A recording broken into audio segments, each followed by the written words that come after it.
Welcome to the Cross Canada Spotlight. I'm Mike Arsenault. Every week we take a look at a handful of the most interesting and entertaining stories produced across the Global News Network. Now generally I think social media has done more harm than good in society, but our first story this week is overwhelming evidence of the good. A gesture that went viral on TikTok is being credited with saving a missing teenage girl from North Carolina. A hand signal popularized by the social media app TikTok is being credited with saving a teenager's life. We think that the suspect just thought that she was waving at individuals because she was in the front seat where he was. The 16-year-old from North Carolina is safe after investigators say she caught the attention of a driver by using a hand gesture known to represent violence at home. Signal for help is a simple hand signal that you can make on a video call. You just raise your hand, tuck your thumb, trap your thumb, all in one move, and it means I need you to check in with me safely. Now being used and recognized around the world, the hand signal originated here by the Canadian Women's Foundation, created during the pandemic because social isolation measures like lockdowns made it difficult for those who were at risk to reach out for help. I know your mom is a great baker, so I should be good. So our banana bread video is a good example of how somebody might use the signal for help in conversation. It's an example of how somebody might just really, in a kind of a quiet way, put their hand up and say, I need you to check in with me. We don't know how long coming down the interstate from Ohio that she had been doing this to other motorists, hoping that they would notice that she was in distress. The suspect was arrested in Kentucky and now faces charges. As many times as this happens and we hear about it, there's going to be just thousands of more times where people are suffering in silence. And that's why we all need to know the warning signs of violence. People are advised to use the signal discreetly on web cameras or in situations where they cannot speak freely but need help. Karen Lieberman, Global News. I had no idea of the Canadian connection behind the gesture, and TikTok really does deserve credit for popularizing the sign. I do wonder for how long and how many drivers to which the girl had to signal before she got help. And hopefully the virality of this story will make the gesture known to even more people. And speaking of being saved, quick-thinking workers at a Nova Scotia Canadian Tire assisted a shopper who went into cardiac arrest. 3 months later, all of those involved were brought back together to be recognized for their efforts. It's been 3 months since Tim Biggin suffered a cardiac arrest while shopping at Canadian Tire. The Hubbards man says since then he's been working to live a healthier lifestyle, and he's grateful to the store staff for giving him that chance. I want to thank the staff at Canadian Tire and the paramedics for saving my life. General Manager JP Richards was at the store that day when an employee called the code for a customer in distress.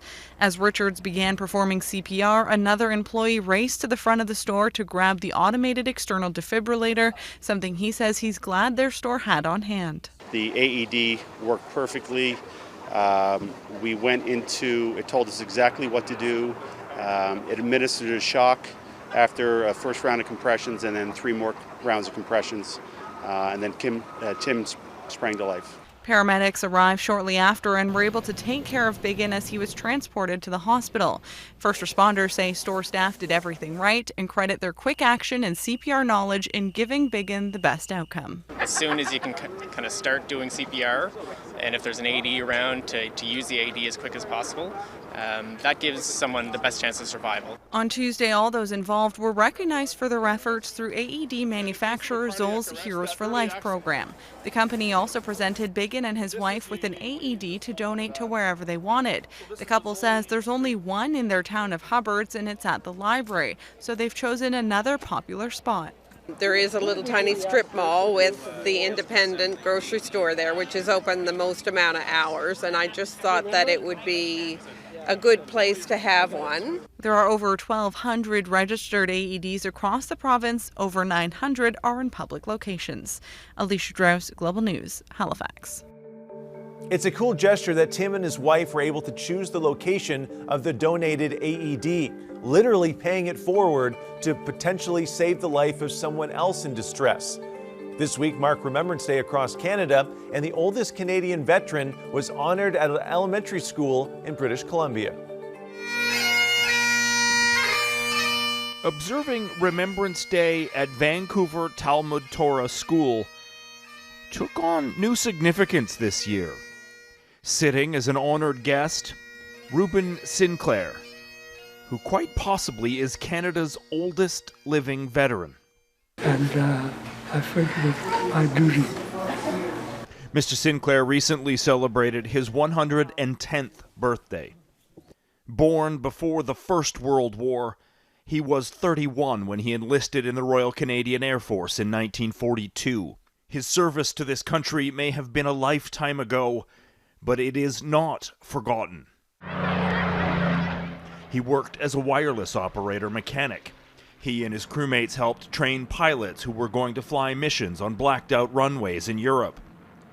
Later, fitting aircraft to operate with radar. And then when they get to a certain distance, they got a beeper.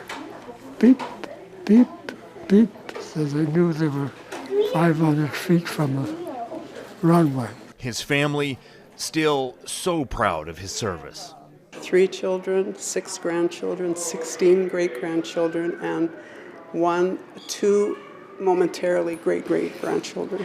Mr. Sinclair is attached to the Shalom Legion in Vancouver, supporting Remembrance Day ceremonies at VTT, an important annual tradition. These students, generations removed from World War II, but know full well the importance of the sacrifices made. I mean, to see that, I think the teachers and the staff here do a wonderful job of teaching these students precisely what Remembrance Day commemorates. The Legion presenting Mr. Sinclair with a medal for his service. Yeah. A day no one will soon forget. Aaron McCarthy, Global News.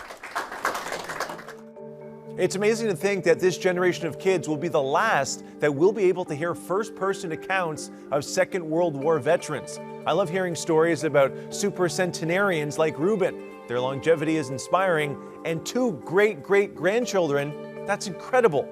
To the prairies now, where if you're looking to score a lottery win, you may want to take the Guess Who's advice and run back to Saskatoon. Take a look.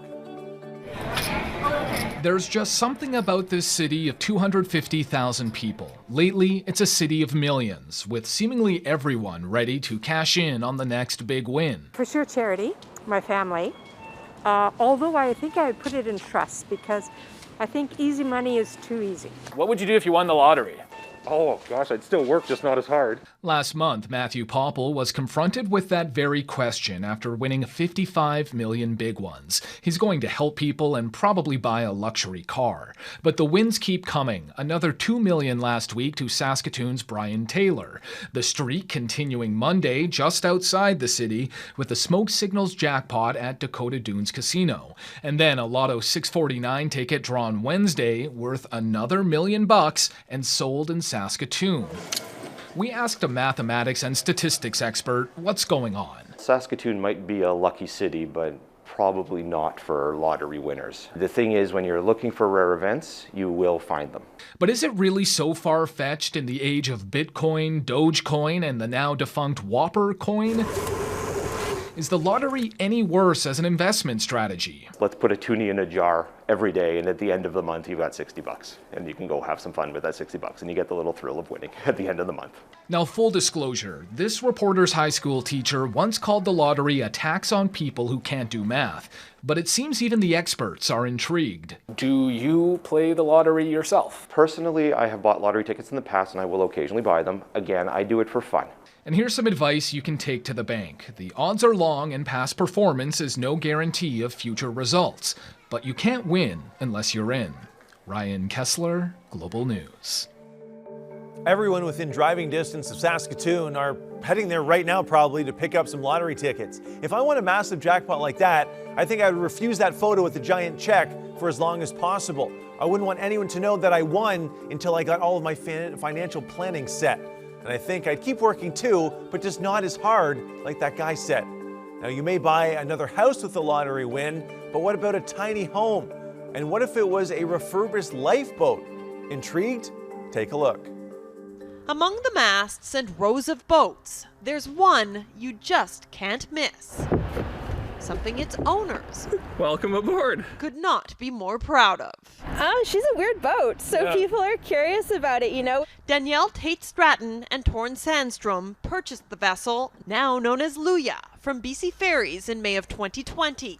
A former lifeboat now being transformed into the couple's tiny home. So we've built the side walls, we've added windows, we've put in 7 hatches. We added walkways all around the outside so that we could not fall in the water. With the exterior nearly complete, the renovation is moving inside. We'll have a command seat sort of sitting up here. Sandstrom, a machinist by trade, is working on the mechanics of it all, from the steering to the electric power. 16 large batteries. While Tate Stratton, a graphic designer, is making it beautiful. We've got quite a large counter space, induction stove coming, nice big sink here with a great view. Roughly 200 square feet in total, complete with a bedroom, closet, kitchen, dining area, and bathroom. This will be the shower where I'm standing. At a purchase price of just $5,000 and another $100,000 invested in the remodel, it was the couple's answer to the housing crisis. Of course, it's just unbelievably challenging to buy here.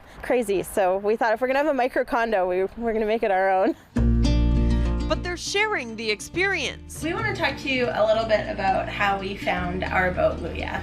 Their YouTube channel has garnered quite the following as they've chronicled the project, with 5,000 plus subscribers tuning in every step of the way, potentially inspiring others to hop on board with the idea. And it's just such an amazing lifestyle. The couple hopes to spend plenty of time exploring the Gulf Islands with the dream of one day taking the boat to the European canals. But first, they have to finish it. It's a slow process, but it should be done in the next year. And so, it's back to work. Thanks for coming.